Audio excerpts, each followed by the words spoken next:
Hey everybody, welcome back to Nerd News. Today. On this episode, we are taking a special look at a very awesome and also very expensive action figure, because today we're taking a look at Mondo's figure of Lion-O from the Thundercats. This is a 1/6 scale 12-inch action figure of the leader of the Thundercats. This is a re-release of their timed release, so you could say it's a timed re-release, but that just gets into all the weird nitty-gritty, and we're not going to go there today. But Lion-O was released a while back as a special timed release with a bunch of bonus features that you don't get in the normal release, and this is now basically collector's second shot at getting this. Although, spoiler alert, you've already missed your chance outside of eBay now, because this guy sold really quick, so good luck at this point getting him. But yeah, we were lucky enough to get our hands on it thanks to Rich at RageWorks, who bought this for himself, and I get to partake in the reviewing joy, and that's what I'm going to share with you guys today. So before we get into the figure itself, I want to talk about this packaging, because Mondo does a really beautiful job with how they do their boxes, and this is no different. And I really got to first things first shout out the wonderful illustration on the front of this package here, because this is just a lavish painting of Lion-O. And the cool thing about it too is it really looks just like the figure that we're going to unbox in a few moments here. But yeah, all the detail is shown here, just painted gorgeously. It feels like we're looking at the cartoon, but almost like a more realistic version of that very Japanese style anime sort of adjacent cartoon that we all loved in the 80s. So yeah, really beautiful stuff. Love the Sword of Omens, great pose, a lot of just real great nostalgia also in here as well. So really cool piece here. But let's back it up for a second and let's start talking a little bit more about just the box as a whole. So besides the really large illustration here in the front, we've got just, some logos on the side, which I also kind of like, 'cause it's almost like we have like a little belt, just like Lion will be wearing for him here. Got some text information, and likewise on the opposite side, we have the same belt there too. Top of the box has the logo, which you guys know all too well.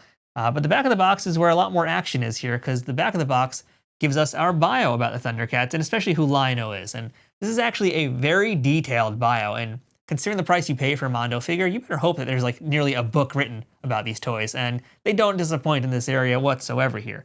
So very wordy, but very good detailed bio about Lion-O, and also, very important to me at least, is there's a ton of credits for who made this toy, because there's a whole bunch of people involved in making a piece like this and of the caliber of a Mondo action figure, and everybody gets their flowers on the back of this packaging here. So shout out to Mondo for doing that. I'm not going to list everybody here, but you can see all their names right now. But for real, more toy companies should do that. So thank you to Mondo for honoring the folks who made this piece possible. Another cool thing about this piece too is how it's engineered, because this is an expensive toy.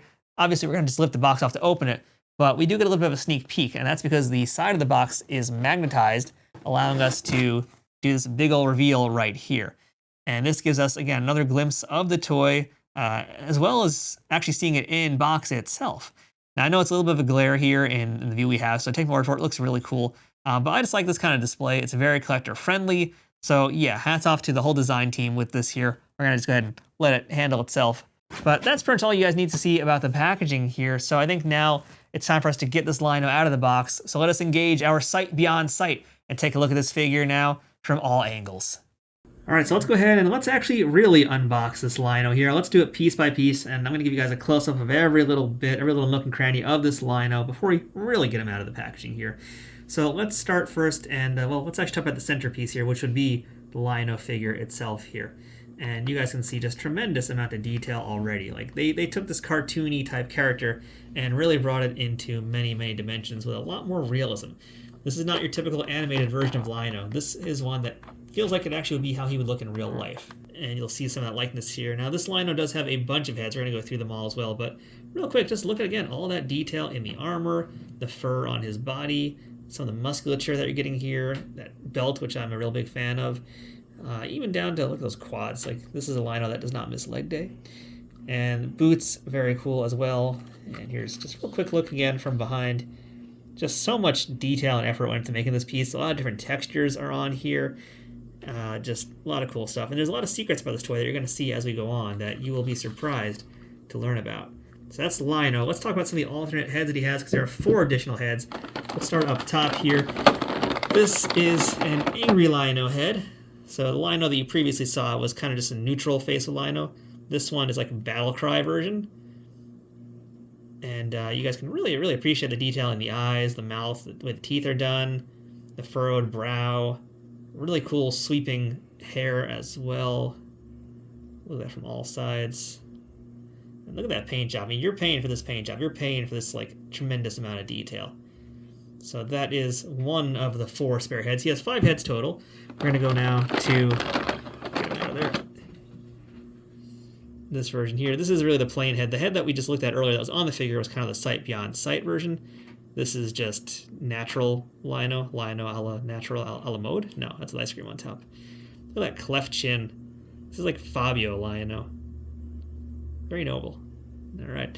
And then we'll come down here. These are some of the more interesting heads that are on this lower section down here, starting with King Lion-O, which for some reason reminds me of Carrot Top. I don't know why. I just get this Carrot Top vibe from it. But basically, it's a similar head to the one we just looked at, in fact. It might even be like the exact same head, just the real key difference is the hair and the crown. And that crown is very cool. It kind of shares a similar jewel to what we're going to see in one of his other accessories. And very, very, very, very, very nice paint job once again. Loads of details in this piece here. And I know we're getting really close to the camera right now with this face, but you can just really, really see how gorgeous all this sculpting is and all this painting is too. Like, it is so clean, so well done. All right, let's move on to that last head. This one, again, another kind of shocker. This one's more like Wild Lion-O. This is a very cat-like version of Lion-O. This is Garfield Lion-O? I don't know. He's hungry for lasagna? I don't know. But this is really, really cool. And just, side-by-side comparison, again, of the more neutral Lion-O here. You can see the differences. Much more animalistic on the one on my right hand. The hair, even, is also just, like, much more wild and unkempt. Just going all over the place. From here, it almost looks like Dragon Ball Z, like he's gone Super Saiyan. Or in this case, he's gone, like, super feral. He's got rabies, maybe. Well, that's for him and his doctor to decide. But those are the 5 heads. Let's take a look at some of the other accessories in here. Let's start with the claw shield. There are actually 2 claw shields. I'm going to start with the one on the right side. This is the one we are used to seeing. This is the metallic version of the claw shield. Very shiny luster on this one here. Nice detail on the knuckles, the claws. There's even some pads on the bottom of the fingertips, which is very cool. Very nice design here as well. You'll notice that there is this kind of like leather-looking hook over here. This is one of those little fun secrets about the figure I'll show you off right now. Is because if we pick up the figure once again, you'll see that on the back he has a sort of hook. This would be where the two will meet, and you can now carry his claw shield from behind, which is very handy to have. But yeah, again, really nice. And if you take a closer look inside too, you will see there's the little peg hole. That's how it's going to attach on him. There's one additional thing too, which is this part. We'll come back to that in a few moments, but we'll go ahead and we'll swap places right now. Here are both of them side by side. This is now the furry version of the claw shield. Similar kind of texture to what we saw earlier with the fur on his body. Same idea, just a little bit furrier, and same hook. All right, and we'll move on down below for a second, because I'm going to get to this guy right here, this little mini version of the Sword of Omens. And we'll get that out of the box if we can. There we go. So besides just being tremendously detailed, look at that really cool eye in there too. Besides the tremendous detail, amazing paint job here. One of the cool things about this piece is that it actually does, remember that little slot we saw in there? Let's see, it's this way. It's supposed to slide in. There we go. And now it's just like in the cartoon. He's carrying it in that claw shield. And that is really, really cool looking. All right, let's go ahead and check out another weird weapon down here. This one, don't quite know what exactly it is. It looks like he's got like a kunai and a little fist here. It almost looks like Panthero's weapon, but it's not. Don't know what it is, but it's got a really cool metal chain to it.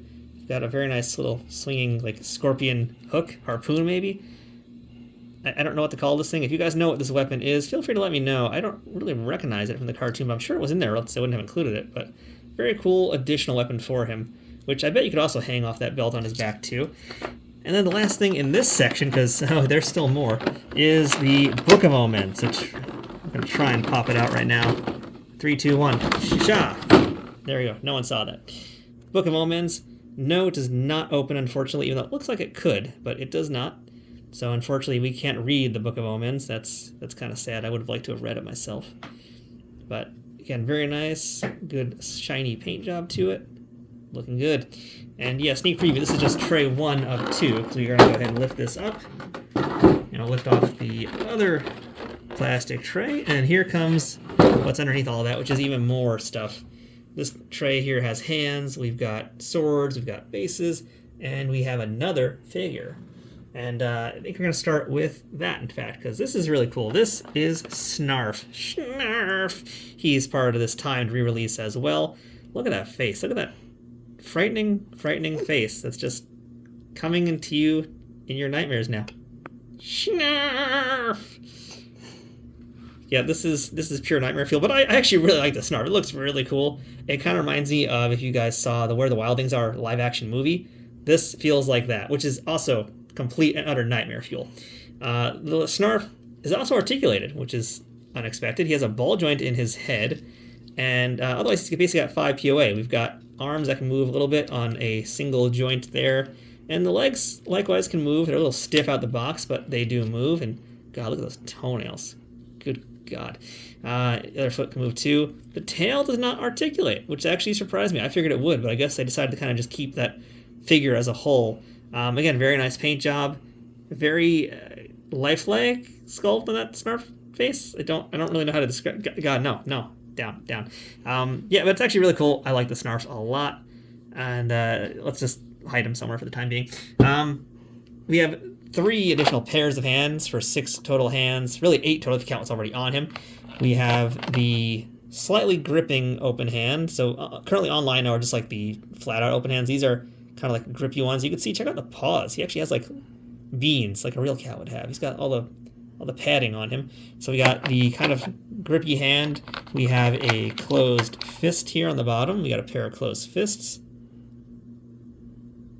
And then our sword/accessory holding hand. Now, this one I'm a little curious about, because when we looked at the Mondo He-Man Revelation Skeletor, we basically scratched up some of the accessories because his hands were so tight and so stiff. I'm hoping that that's not going to be a problem with these hands as well, so we're going to find that out as we start moving on. And speaking of, here's one of the things that is really exciting. We have 3 different Swords of Omens here. This is where the action is about to happen here. So let's start with our first Sword of Omens. This is really kind of what you'd see in the cartoon. This is the more simplistic, let's just say, for lack of a better term, version of the sword. And I say simplistic when it's really not. There's still lots of detail in this. Very good paint job as well. Very shiny silver to this here. On the hilt as well, you'll see the classic Thundercats symbol. Yeah, I mean, this is, if they're calling this the base version and it gets better from here, then that's just a wow. But yeah, there actually is a different sword that you could argue is better in some ways, because this version here, this is a little bit more detailed. So the hilt is actually more ornate, as you can see here. A lot more design elements to it, painted more intricately as well. The middle section is still the same across all the swords, but as you go across the blade, you will also see a lot more design work in there, which is very exciting to see. Kind of reminds you of almost like Conan's Atlantean sword a little bit, in fact. And very, very nice looking metal finish to it as well. Yeah, this is very cool. It's going to be a hard choice figuring out which sword he's going to have, especially because there's still one more sword to look at, and that's this one here. This is the Tour de Force, if you will. This is Lino using it, summoning the sword. This is, again, the intricate design we just saw earlier, but this one is full of energy. This is him charging up, going Super Saiyan, let's just say, for lack of a better term here, but this is like the lightning effect for the sword, and I believe this was exclusive to the time of release, but don't quote me on that. But this one is really cool. And I will say, we haven't tried it out yet in his hands, but it feels pretty lightweight, so I think he'll actually be able to hold it up in his hand just like the other swords without any issues. So, yeah, very, very, very awesome looking sword. And last but not least, as far as accessories, actually there's 2 other last but not least, so never mind. There is the base up here, which you guys, we'll put together a little bit later on, I think, but it's just a very basic black base with this piece here, which is going to be a back support for him. And then that's pretty much everything in this tray, other than what's underneath it. So this is Lionel's cape now. It is fabric, soft goods. It is quite long, very smooth, very velvety. It actually has a wire frame as well, so you can do some posing with it, which we will certainly be trying out later. And looks like the way this is going to attach is the shoulder straps you saw on Lionel earlier on the figure, which you guys can see over here. These will basically pop off to make way for these. So that's pretty cool. We're going to play with that engineering a little bit later on, but that is the cape. And beyond that, really the last exciting bit about this toy, because there's even more, is the fact that the bottom of the box is essentially a map of Third Earth. And this feels like it must have been ripped from some like really old artwork or something, because it feels like it's just scanned at a really low resolution. And I feel like that's just because this was like some real, legitimately original older artwork for it. And it lists a lot of points of interest you would have seen in the cartoon and probably in the toys. Even got the burbles over there hiding. I mean, they could stay there. That's fine by me. Cat's lair, the plane of fertility, which that's just, I'm not going to touch that one. But lots of cool stuff here. It feels very like 80s He-Man to me in a lot of ways too, which makes sense for what it is. This is that kind of like high fantasy 80s kids cartoon stuff. Like this is just very nostalgic feeling, you know, even if you don't remember the Thundercats that well, like, you know, like I really don't remember a lot of it too well. I need to rewatch a lot of it, but this just feels like 80s toy to me, and that's very cool. So that all said, that's all the pieces. That was a lot already, but let's go ahead and start playing with this guy, and I'll let you know how I really feel about this Lion-O. So here is Lion-O standing in all of his Thunderian glory, and when you really see everything laid out in front of you, you just like can understand why this is such an expensive figure, because Mondo toys, they cost close to $300. That is so much money, but you're really getting a true ultimate as far as value, as far as accessories, as far as the detail, the sculpting. Like, you get what you pay for. Is it actually worth it? Well, let's now really dig into that. So again, this is a 12-inch Lion-O. You can see him right here standing head to toe. And there's just so much really great detail that, you know, we started to poke at as we were kind of doing our quick initial view of it, but there's even so much more as you start to really delve into the details. I mean, there are so many different textures, whether it's, if we look up top here, whether it's his hair, the fur features that are on his face, whether we're talking the metallic armor, even the sort of shoulder pauldrons. I don't know if I'm gonna call them pauldrons, but the shoulder connectors that connect his armor to the front and back, there's like a leathery kind of looking texture here as well. We've got some of the interesting texture with the belt that he has on there. Even has his really cool slap bracelet for the Thundercats, which you can get for only $9.99 if you order now. Just lots of cool little details here. Now, I think one thing I actually want to spend some time on before I start going to all the accessories and talk more about that is some of the articulation, because Lion-O is super articulated. He is not to the degree of, let's say, like a WWE Ultimate Edition figure, but there's probably a reason for that. And I guess before I go into articulation, I do want to mention that this Lion-O, he is hefty. There's actually a good amount of weight in this figure here. So I think if you start adding more articulation, I can't speak on, you know, complete 100% certainty about it, but like, let's say if you had like the little toe joints, you might start to ultimately just lean forward over time. So when you have a figure this solid and this heavy, I feel like they want it to have a really great amount of articulation, not also too much.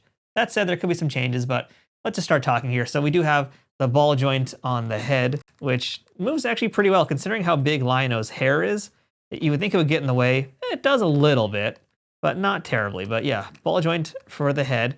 We have ball joints in each of the arms, which by the way are incredibly stiff out of the box. And I recommend with a toy like this, before you do any kind of posing, hit it with your hair dryer. I talk about this a lot, but absolutely hit it with a blow dryer so that you can loosen all the paint and all the plastic around it. Otherwise, like, you know, this arm here, this has not been loosened yet, and that's why the shoulder is not really budging. I'm not gonna try beyond this point here. But this arm, it did work with us, so yeah, you can see here, it does take a lot of effort to move it, and that's kind of good. You want it to be tight. For a figure this expensive, it shouldn't have loose joints. You have a bicep swivel here with a single joint on the elbow, and we have a ball joint on the wrists.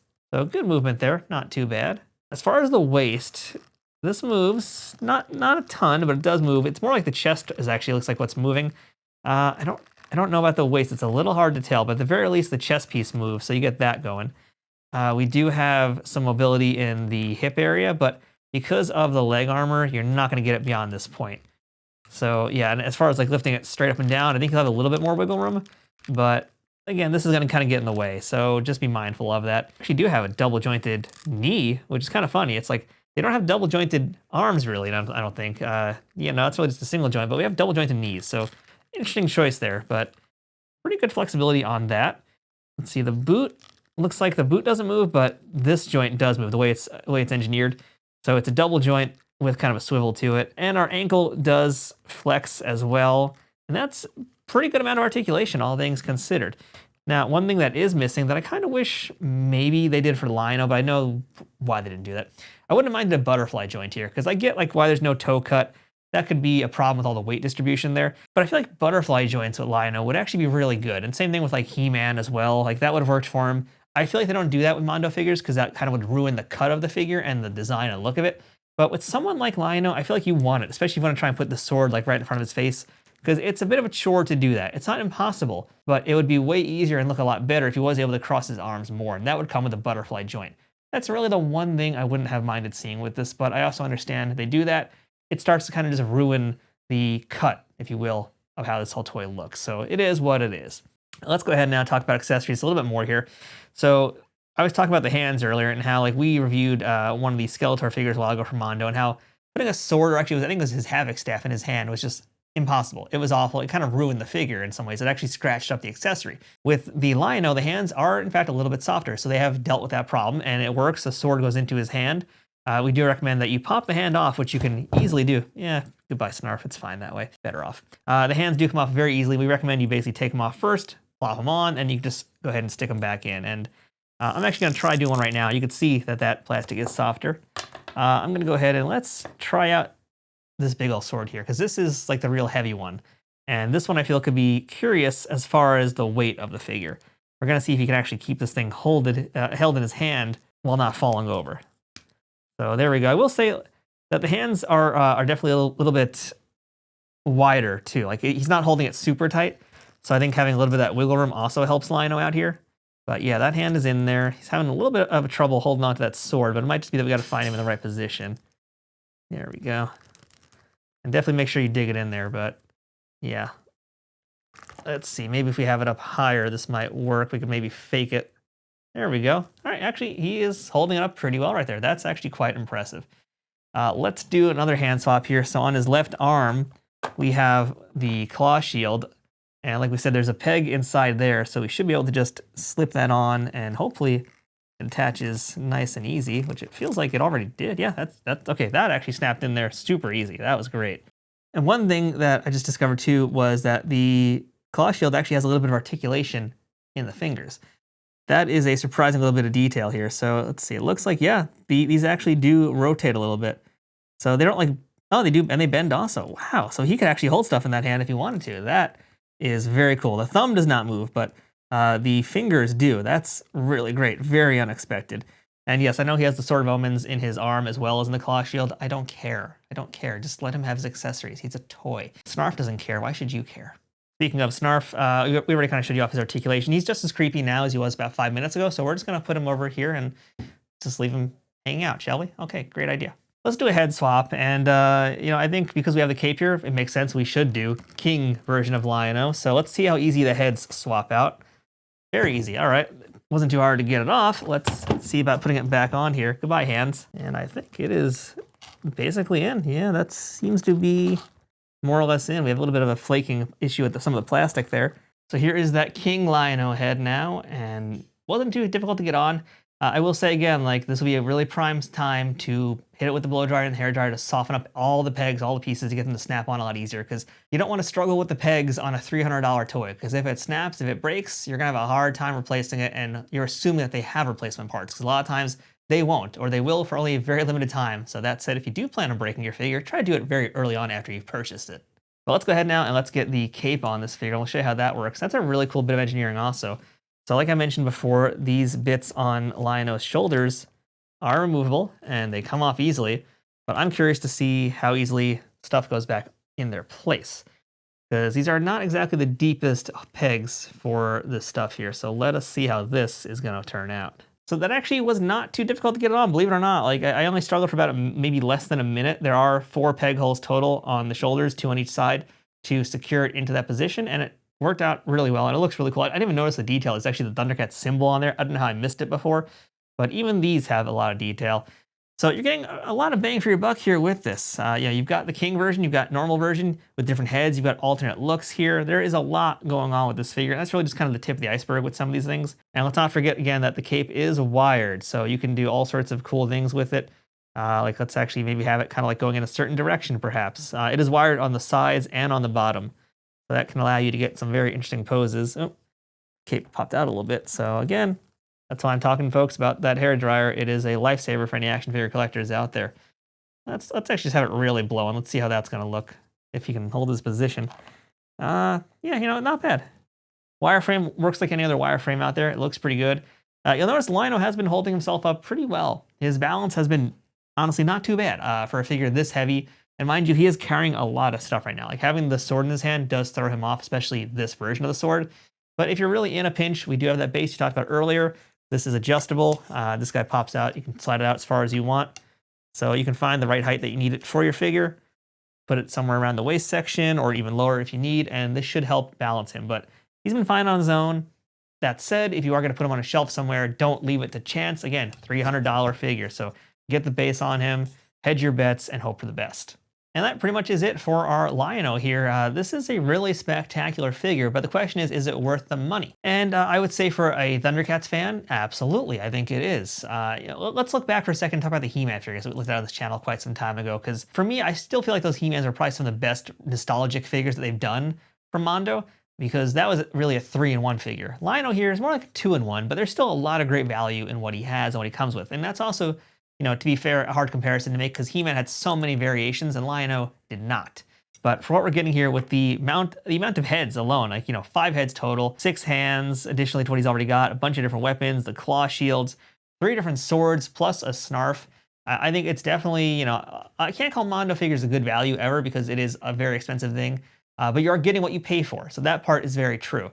And I think at that price point for what you're getting here, for this very limited type of release, it is an absolutely must-have kind of figure for a Thundercats fan, an 80s toy fan, whatever you might be into. But it is a lot of money to shell out. That's understandable. It's not for everyone. This is really for a certain caliber fan who wants to go that deep and go that high and have something that rare and exclusive. But you don't need to have it in your collection.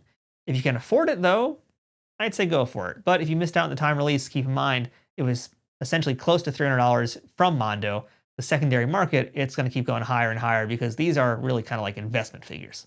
That said, I'm a big fan. I'm giving this 2 thumbs up, or maybe in this case here, we'll give it 2 paws or a claw shield up. I don't know. But yeah, definitely like this guy a lot.